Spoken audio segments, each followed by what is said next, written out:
Welcome to another episode of High Energy Ballers, where we bring value. And today I got a baller on here, Ivan Pashov. How you doing, Ivan? There you go. Thanks for having me, sir. I mean, hopefully we can we can bring value to the table today. I think a lot of people have got question marks in their mind when it comes to marketing. So that's Yep. where I shine. So Good. Love it, bro. And everybody needs a good marketer. There's a million marketers out there, but a good marketer comes a dime a dozen. And so I'm pumped yeah, to have you on here because I know that you know a lot about marketing. You definitely, were pretty impressive the first time we met, which, was actually over social media, which is crazy because that's how yep, everybody nowadays. It's just the power of social media. yep, for sure. Yeah. So, and I know that, that's kind of how most people are doing their marketing nowadays as well. But, and we'll dive into that. However, why don't we start off just telling people, a little bit about where you're from, what your background is, what your passion is, what you do.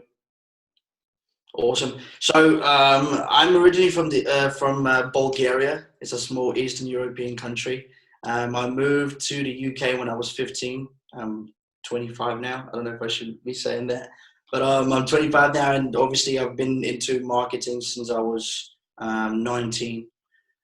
So in the first 2-3 years, we did a lot of e-commerce, and then I randomly stumbled upon solar. I didn't know anything about it. The lingo was like Chinese to me, but I learned as I went, obviously, and so I I've been into solar for the past 2.5 years, probably approaching 3 years now, and we spend over $2 million in advertising spend just in the solar space across just across America.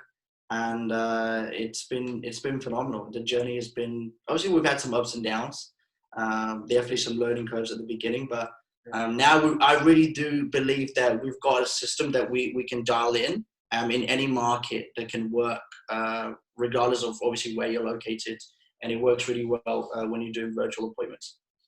Yeah, absolutely. So you're built, I mean, that's a crazy, interesting story, right? Because you're over in the UK, you live in the UK, but you're working with majority of people in America, which Yep. is awesome. That was super cool when I know when we first met, I was like, damn, this dude's super cool. You got me some results, and I was like, dude, and he's working with all these people in America. It sounds like they do got a pretty good system down. So and obviously we're still working together, and you've been pumping out some value for us, and I mean, that's just cool to think about, though. Like, did you ever think, man, like when I grow up, I'm gonna be marketing and I'm gonna be working with all these people in America? Because, dude, when I'm growing up, I'm like, dude, what do people in other countries do? Like, I don't know. I don't know anybody from Right. Europe. I don't know anybody from China. Like Right. you know. Right. No, for sure, for sure. It was completely new to me. It was completely new to me. I think the first ever thing that I did online was I was selling courses. Naturally, I stumbled across somebody. I went into, there's a lot of courses nowadays. But back in 2014, I believe, or 2015, Mhm. there weren't that many people. It was kind of like very, very new. So I stumbled across, um, a guy, and so I bought into his course. Then later on, I started selling for him, and I realized, dude, I mean, I'm here in the UK, okay, and I can sell anywhere I want. At that time, we were selling to people over in the US, in Brazil, even in Australia, New Zealand, South Africa. So it was awesome. I was like, wow, like I'm actually doing this from my computer. Like, it's crazy. So I really do believe that first experience just opened up my perspective as to what's possible. That I'm not confined to my current location. Like I can do anything as long as I have a laptop and a telephone. So I think that was it for me. I think that was the big aha moment, and then everything just went from there. I love it, man. So basically, these thoughts probably didn't pop in your head, and then you had that aha moment, like you're talking about, where you started to, work and build relationships and connect with others in different countries, and then you saw it work. You started making money, and you're like, shit, bro. If I can do this now, I can really scale this and do it, from anywhere I want, and work with people, expand to different countries, find different connections, and network with Yep. different circles to really connect me with people who are gonna, we can be on the same, wavelength and really skyrocket together. Yep. For sure. Yeah, that's awesome, bro. That's awesome. And, um, so 19, you first started working in marketing, you said, correct? Yep. So 6 years.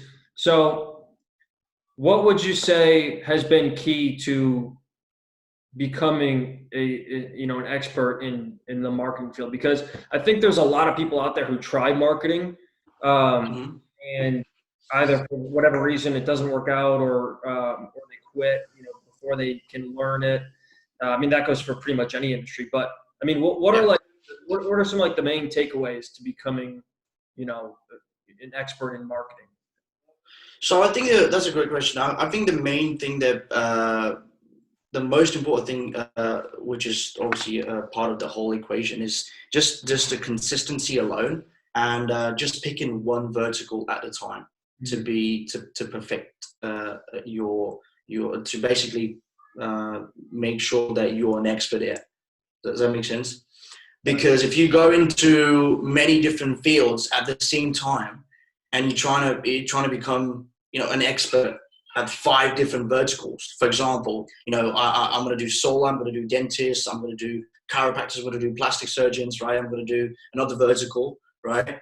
It just doesn't. It's not going to work as great, because you have to be able to put yourself in the mind of the.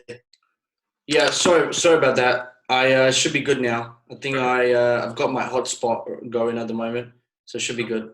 Okay. It should be good now.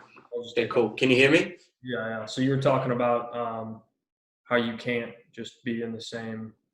You can't like spread yourself too thin. Yeah, basically you can't. I mean, just to begin with, to begin with, I mean, you need to make sure you stick with one thing at a time. So if you pick one industry, just become an expert at that industry, because you need to understand. You need to understand what makes people buy into the product or service that's in that specific industry. And then you can try and go into another vertical, right? So for me, I think the most that was a big lesson for me, because I initially, when we started doing marketing for companies, I just try to do I try to do dentists, I try to do chiropractors, then I did plastic surgeons, then I did something completely different, and then it was working, but it was like there's a lot of ups and downs, Hmm. and then I added solar. What's that? How long were you in that space? Like trying to go from jump from dentist to chiropractic before you realize like shit, dude, maybe I should just focus on one thing. Right. I mean, it was at the same time. Like I just had different requests from businesses all over the place, and so I was like, yeah, I can take care of you. I can take care of you. I can take care of you. Right. I honestly had the obviously the best. Had people's best interest in mind. I wasn't trying to screw anybody or whatever, but I think it's inevitable when you start out. You're always going to have stumbling blocks, and you're always going to have that learning curve at the beginning. And I think the best way to make that that experience for the client and for yourself obviously less painful is to once again to focus in literally just one vertical, as opposed to spreading yourself too thin. And I think that's what a lot of people are doing. I think if you wanna become great at anything, you have to become great at that one thing first. Okay. Mm-hmm. If you're trying to become a great salesman, and then a great marketer, and then a great this and great, it just doesn't work. Yep, that's true. You got to master one before you start jumping to the others. Correct. Yeah. Yeah, dude, that's funny you bring that up too, because the first legit marketer that I ever met, actually the last dude I had on this podcast, it's his partner. they generate a ton of insurance leads. They spend over $10 million, on ad spend through Facebook. They're just straight monsters. But that was the first thing that they told me. They were like, this is how you determine, somebody who knows what they're doing in marketing and someone who maybe is just starting off or they just really don't know what they're doing in general is they zone in on one thing, they focus on it and they master it. Because I know he was saying like, dude, I was running my own marketing company and I was doing this industry, that industry, this industry, and I was jack of all trades, master of none. And as I zoned in on one, kind of like what you're saying that you started to do, you really, that was like where you took your turning point and now you're freaking off to the races. So I know that one now is in the solar industry, correct? So let's talk a little bit about that. Because I know that, you were doing, you came from, you're saying doctors and dentists. I mean, that's a whole now solar. So why solar? Like what led you to say, okay, I need to do solar instead of what you're already doing? Right. It was very random the way I stumbled across the entire industry. I was just like, okay, I knew that what I was doing at the time, handling, juggling between a lot of different industries wasn't the right thing for me to do if I wanted to really grow, and become a great at what I do. So I wanted to pick one industry. And for some reason, I decided to go with solar. And there was honestly no reason. Apart from, I was thinking about, okay, so if I was to deliver good results for somebody, and they were to close, one deal, they can basically, their advertising and service charge, whatever we charge at the time, is all paid for from literally signing one deal, which is not a lot, right? So, and I think that was it for me. And I also knew that solar's just here, and there's so much growth in the next few years. And so I think that's what got me into solar in the first place. Yeah, that's interesting. And, one deal is solar is very lucrative. So you essentially were like, I want to be able to help people, in a big way. I don't want them I don't want to just help them make $2,000 a week. I want to help them make, 20 plus grand a week if they really want to, if they want to, even if they go out and sell a few deals, Mm-hmm. and, you win, they win, everybody wins. So how did you know that about solar? Because is solar big in the UK, or like, how did you even know that? It's becoming more and more popular. It's not as popular as in, for example, Australia or the US. The US is, solar is just booming right now. It's especially in certain states, and in some states it hasn't picked up yet, but it will. And that's the good thing. If you can catch the trend, you can become rich in no time, which is a good thing. So really, that was it for me. Now, when it comes to knowing, okay, is that the right thing for me to do? I wasn't sure, but I just, I had to pick an industry. So I decided that to be solar at the end of the day. So, and I was like, no matter what happens, I'm going to become an expert before I try to go into another industry. And I'm still in solar, and I love it. I honestly love it. That's awesome, bro. So you were doing your research, because I know you said solar 3 years now. So yeah. You basically just dove into solar, did your due diligence, met your connections, and just have kind of branched off, and now you're hitting your stride, and you see solar as something that you want to do. Like you said, it's here, but the potential is up here.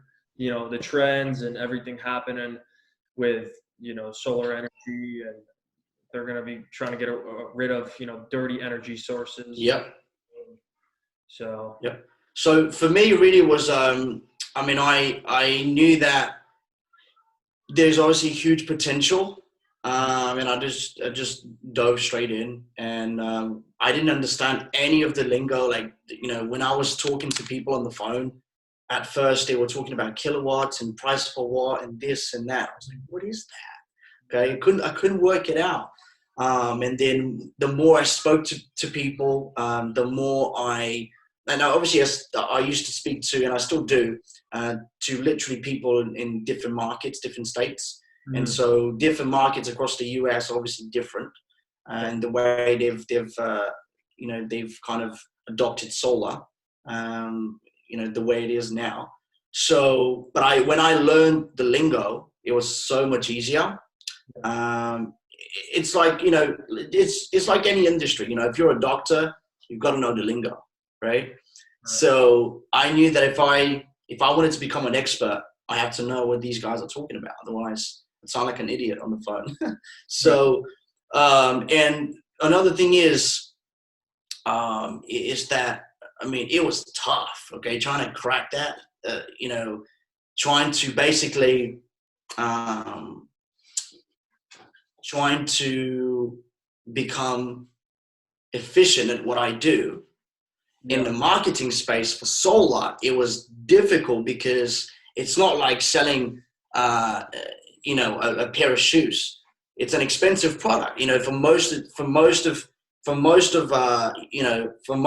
homeowners in anywhere really in the world. Like, solar is probably going to be the second biggest investment that they're ever going to make in their lifetime, apart from buying their home.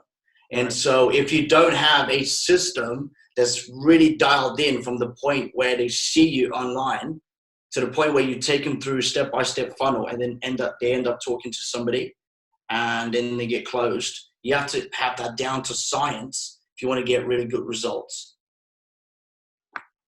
Yeah. And if you don't, I mean, and obviously selling virtually is different than selling face to face. Oh yeah, very at the end of the day, anybody could go out and sell face to face. Could sell. Yep. You go out and run enough appointments, you're going to sell some deals face to face. However, virtually is a whole different animal. So the system and having everything down to a science is, it's spot on. And it's much more difficult to figure that out. But then once you do, the sky's the limit, because you're on the phone, you can hit way more people. Like, personally, when I'm fucking got appointments that are 2 hours away from each other, I can only run, 4 to 5 appointments a day at most. Right. And what if you drive there? Dude, this has happened so many times in my life, right? You drive 2 hours to an appointment, and the homeowner just doesn't show up to the appointment. Like, either they left their house, or they're sitting on their couch watching their TV, and they just don't want you to come in, and they're acting like they're not there, or they ditched you on purpose because they knew you were coming, so they left their house, and and then you get to their door, and you're calling their phone like freaking 10 times, like, and then shoot, dude, now it's 11 a.m. I've spent my whole day driving so far. Didn't sit with anybody. I got another appointment. It's in, an hour and a half this way. Okay, let me go drive there. Let me sit at this McDonald's real quick, and let me, get some work done. Like, let me sales training. Let me call some prospects, set some appointments, and you're out on the road all day. And if you have 4 or 5 appointments, you go close one deal. You make some pretty good money, obviously, off making one deal on solar. However, spent majority of the day in your car or at a McDonald's, or just out and about, and you're not as productive, right? So, and it's not as ideal of a situation, right? Because when you're virtually, you can, if you have the science down like you're talking about, you can actually sit there and hit so many people that you can just freaking funneling people through, right? And that's key. That's because, dude, at the end of the day, nobody's trying to go out and drive freaking. Dude, I've drove like 2,000 miles a week, like just straight grinding, bro. You know what I'm saying? Wow, that's nuts, dude. Yeah, I mean, I'm the kind of dude, like, I have a goal. I'm gonna do whatever it takes. So at the time, like, that's all I knew, right? But then once you really start to seek out like more connections and more relationships, that's when you start to meet people who can help you transition from like what you're doing to virtually. And that's when I met you. I remember. Like, I think it was like 6-8 weeks ago when the whole pandemic hit and everything got shut down. Right before I met you or whatever, right? Yeah. So you kind of were doing that for a lot of people. So you kind of helped me through the system, and kind of, helped me get going. Like, you helped me in a ways, right? So, um, yeah, I mean, just the fact that you were able to start with that kind of process. But did you ever work with people who were going face to face, or like was it Yeah, was yeah. So most of my clients actually were face to face. yeah Before the whole COVID thing hit, and they were doing well. Obviously that you'll still get some people that um, don't show up to the appointment. It's just that's it's part of the game, and you've got to accept that. Doesn't matter what the appointment is. There's always going to be people that just flake on the appointment. They won't show up. Now, obviously, the better your system is in qualifying that individual and making sure that they are they will go out of their way to make sure that they show up at the appointment. That's obviously a part of how good you are at screening people and just qualifying people. And I think there's a lot of people miss that as well. And one big misconception that people have about online leads is that they just don't work, or most of obviously somebody who's tried marketing or is currently implementing some sort of online lead generation, they know that marketing does work. But for people that maybe have got screwed in the past by lead generation companies, or maybe they've tried even running ads themselves and never made it work. It's as simple as, look, I mean, any platform that you use to put out a message, that's just a tool, okay? And that's the way I like to describe it to my clients. That's just a tool. Just because, for example, Facebook ads, right? That's a tool, and so is a painting brush. But just because you're given a painting brush, you're not all of a sudden going to turn into a Picasso. And that's the way it is, right? That's why, that's where skills and experience comes into play. And also, making people show up to the appointment, having high lead to appointment ratio. This is something that you need to train on a day-to-day basis before it becomes a second nature to you, right? And so it really, I mean, just the way people train at becoming beasts door to door, you need to train at becoming very efficient in the way you sell and the way you handle online appointments. It's just a different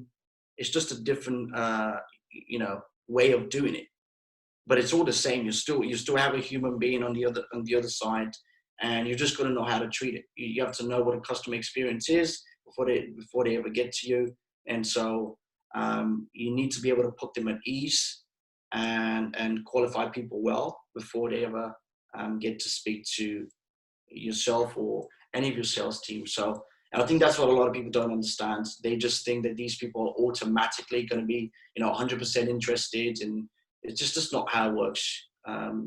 If somebody was to tell you that there's just 100% of the leads are going to be absolutely phenomenal, you just need to run as fast away as you possibly can in the other direction, because it's just not true. Yeah, man, you hit that right on the head. And I mean, dude, like when it comes to to marketing and to what you were talking about with the whole you got to run away as fast as you can if they're saying they're all good. Yep. And also, like, I mean, dude, that's very true, because I've had those experiences. I'll tell you straight up, And the thing is with leads, the whole, like, everybody believes that 100% of them are going to be good. Dude, I can't tell you how many people just the biggest mistake I see a lot of salespeople make is they believe that, well, number one, they're not willing to invest in their business, right? They're not willing to invest in themselves or their business. So, when they have a conversation with you, like, I can't tell you how many people have said to me, like, dude, how do you get prospects? How do you sell products? How do you, like, make money with and I tell them, and all they do is ask questions and they get information, but they don't actually ever implement anything. Yep. They just, they're what we call an ask hole. They ask these questions, they take up your time, and then they just never do anything that you tell them to do. So it's like, questions and waste both of our times if you're not even going to implement what you're doing, Yeah. right? Because they ask like what I like to call weakness questions. Like, um, they ask like, well, out of 100 people, how many people are going to be interested? Like, are they going to be kicking my tires? And it's like, dude, obviously people are going to be kicking your tires. Like, that's something that you just have to understand is that, dude, 50% or more of people aren't going to be interested in your product. There's different levels of buyers, and it's important to be aware of that, because if you go in thinking with this perspective of, oh man, I'm going to get 100 leads and I'm going to sell 90 of them because they're all going to be so interested, you're already setting yourself up for failure. You're setting yourself that high expectation, and then all of a sudden you sell 5-10% or whatever it may be, and you're disappointed. So it's important to know that there's different levels of buyers. There's buyers in heat, like people who they need to buy right now, and they have a pain, right? Their pain is growing, and they need it to stop immediately. They need to stop the bleeding, right? And then there's other buyers. There's a second level of buyers where they want your product, they love your product, but they're not necessarily feeling enough pain to pull the trigger right away. Yeah. So they're going to be like, and about half of them will close. And those are good prospects, by the way, but about half of them will close. So, and then the other levels are, you have your tire kickers. You have tire kickers, people who they're just straight up, they're time wasters. Like they were never interested in your product. All they're looking to do is waste your time, bust your balls, and fuck with you. Right. And then there's another level of people who just got into your funnel by mistake. Like, oh, I accidentally did that. I really didn't mean to do it. Right. You know what I'm saying? Like, they're like, oh, like my daughter filled that out, or like, Right. that was an auto fill, or like, oh, that wasn't me, my bad. Right. So there's different levels. So going in, you got to, I like to let people know, like, dude, this is how it's going to be, like, and once you're aware of that and you know that, your perspective changes. So then you operate differently. So then you're not, getting down on yourself and not discouraging you. It's super important to be confident and know that you're just going to convert some deals, and you got to know the numbers to be able to know, how that's going to work into your favor and how it won't. Yeah, for sure. I love the last sentence that you just said, because a lot of people are saying, oh, these leads, I wish they were a little bit better, or this and that. But at the end of the day, look, I mean, everything that it matters is how much you can put in and how much you can get out. Mm-hmm. Okay, if you can put in $1,000 and get 5,000 back, that's a good deal to me. And if you can do this at scale, that's like you having your own machine, and you can put in $1 into the machine, get $4 or $5 back. Who wouldn't want that? And so I think a lot of people are getting caught up in the very small numbers, like, hey, what is my cost per lead? What is my cost? And although it does matter, it is a KPI. We do keep track of, obviously, we do try to make sure that we get the lowest cost per lead that we possibly can, because obviously, in a sense, that will work towards lowering the cost per appointment and cost per acquisition. And cost per acquisition is the main sort of metric that we like to pay close attention to, because look, I mean, if you're willing to spend $500 at scale, closing installs every single day, even, I mean, the sky's the limit, right? Yeah. So I think a lot of people have that wrong. Okay, they expect they spend too much time worrying about what their cost per lead is, where that doesn't really matter that much. What matters is what's your cost per acquisition. Okay, you need to start with the cost per acquisition, then cost per appointment, and then cost per leads. That's the way it usually goes. And so whenever we onboard a client, I always say, look, I mean, what are you willing to spend? If you want, you want to do 100 installs a month. Okay, what are you willing to spend at scale for an install? And they say, okay, well, I can spend, $500, $600, even $700. If we do this at scale, we can pump installs, on a regular basis. Then I have no problem doing that. And so I think that's what it matters. And I think a lot of people miss that. and it's very, very crucial. Yeah, and I used to be like that too. I remember where I'd be like, "Dude, what's the cost per lead?" Because it's not, and it's not good to go off that. It's better to go off the cost per acquisition, right? Yeah, But and the reason why is because if you spend, $800 and you get to like 150 leads or whatever it may be, and you go through like the first 50 and you don't yep, get anything, when you think of cost per lead, you're thinking, shit, I just spent, 400 bucks or whatever it was, and I didn't make any money. So then you start thinking of it from a negative standpoint, and then you start to become into a disempowered state. You start getting anxious, right, you yep, start, being scared, so on and so forth. So the cost per acquisition lets you know, basically, I just didn't spend enough money yet to actually sell a deal. right, right, for sure. I'm with you 100%. And one other thing as well that I'd like to add, if to obviously if people that are in the solar space are hearing this, if you get into online lead generation, there's a few things that you should keep in mind. Obviously, who does your marketing? That does make all the difference in the world. But then also making sure that you can handle your part appropriately, because even if you're given the best leads in the world, they've already been pre-screened, qualified, and whatnot. If you do not have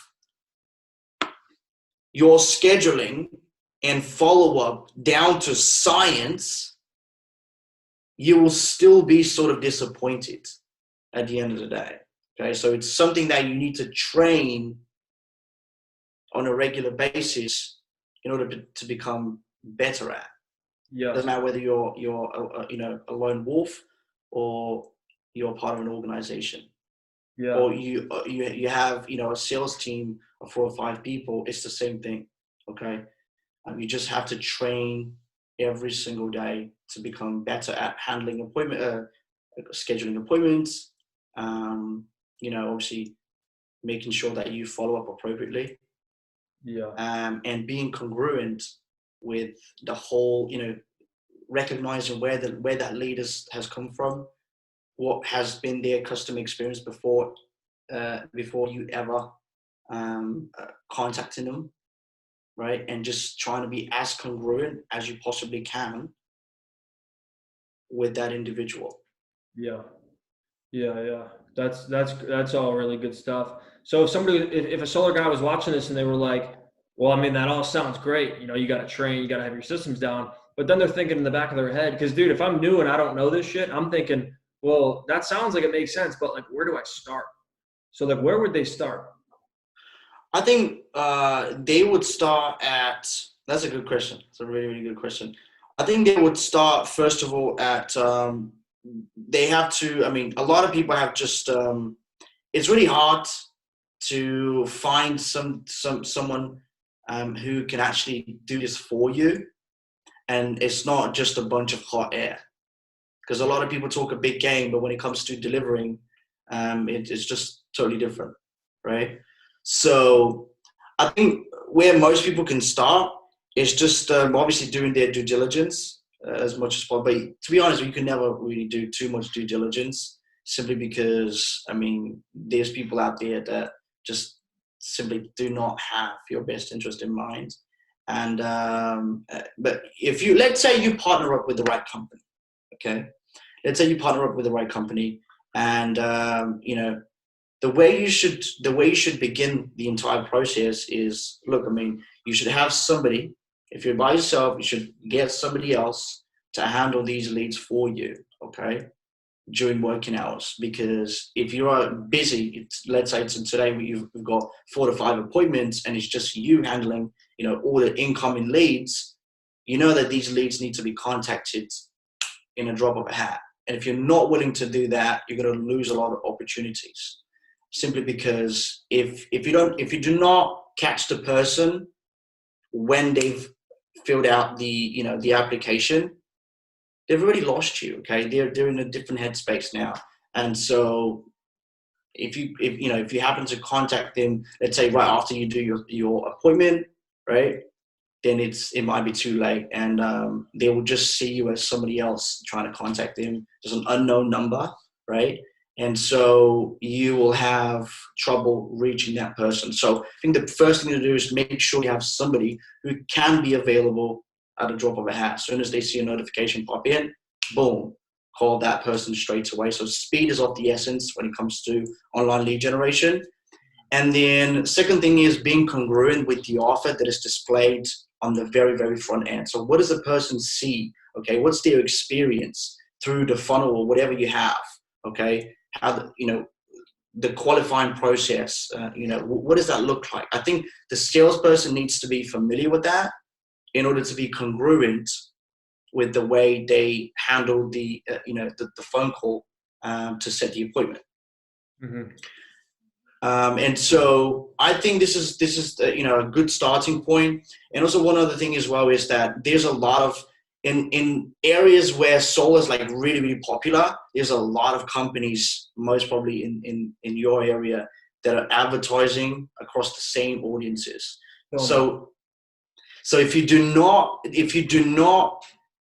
make it a point to stand out from the crowd, then you're going to be seen as pretty much every other company in town that's trying to advertise to those same people. And so I think what has been a huge part of our success is being able to think of I'm going to give out some gold here, being able to think of different offers that we can put at the very, very front end that catches people's attention and will make them go through the funnel.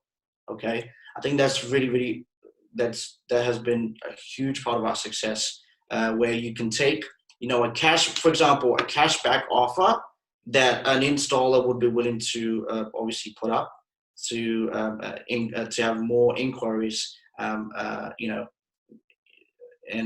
get a lot more interest in solar. I think just if you're willing to give away $500 to $1,000 as a cashback rebate, just word it just word that in a different way, right?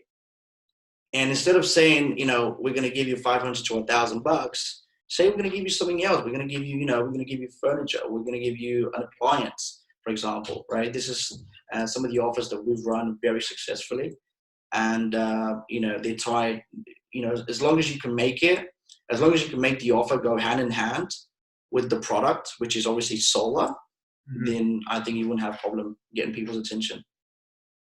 Yeah, for sure. Because they got to, know that they're getting something, but they also it's got to be intertwined, right, with solar. So that when they're like, oh, okay, solar. So then you don't get, a million people who are like, I just want the furniture, right? Right, for sure. It's very slim. It's very, very slim. You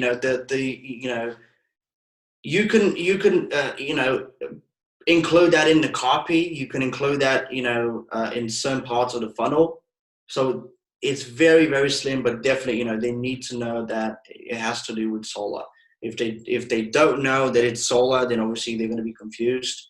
And so it's just, you still get some interest there, but I think to make it the most efficient, you need to have solar there. So have an offer and tie it with solar so they can go hand in hand. And then when you get the person on the call, they're not surprised. Right. 100%. And that goes the same for when you actually sell too. So from marketing to selling, because what I like to do is offer a referral program to where my clients, I just tell them like, look, I got an awesome referral program. You refer 4 people to me, you get your loan paid for that entire year. Dude, everybody knows 4 people. Most people are going to, if you tell them that and you give them some sort of incentive, they're going to send people your way. They're going to get their whole loan paid for that entire year. Shoot, they might do it every single year, dude, just because they know a lot of people and they don't want to pay for their loan. I don't blame them. I would do the same exact thing. Right. So it's a way of helping people too, right? Because it's not like we're just taking people's electric bills away. It's like, dude, not only did I just save you, $100 a month on your bill, and I'm going to save you about $40,000 long term. Oh, and by the way, I added another, $40,000 of value to your house when you said you might sell it in 15 years. But you're good. Now I can do that for all your friends and your family members because you found that and saw how valuable that was to you. And you imagine yourself in the future with without having to pay hundreds of dollars to this electric company that clearly their rates are only going to go up and they're not going to go down. Whereas with this payment with solar, I can have the same rate that's going to be locked in. Oh, and by the way, I referred 4 people to Eric and Ivan, so they're going to pay for my loan this entire year. So it's not only are we helping them from in their whole all their associates and family members, but we're also Mhm. giving them the option to go green, save the environment, and really because dude, it's the future. It has to be. Yep. It's here, but it's going here because of how everything's going. They're going to start wanting to get rid of dirty energy, and this sky's the limit. It's truly like you said in the beginning. It's a gold mine.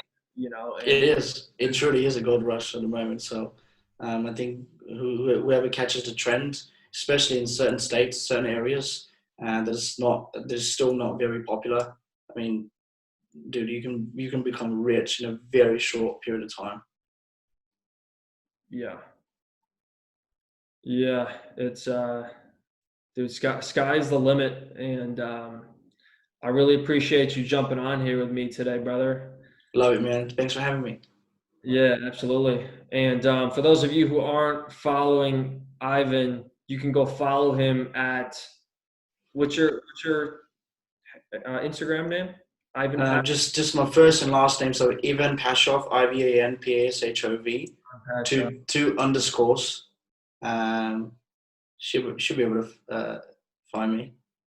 2 underscores. Love it, bro. So I appreciate everybody watching High Energy Ballers. It's been great, and we will check you guys later. Take care.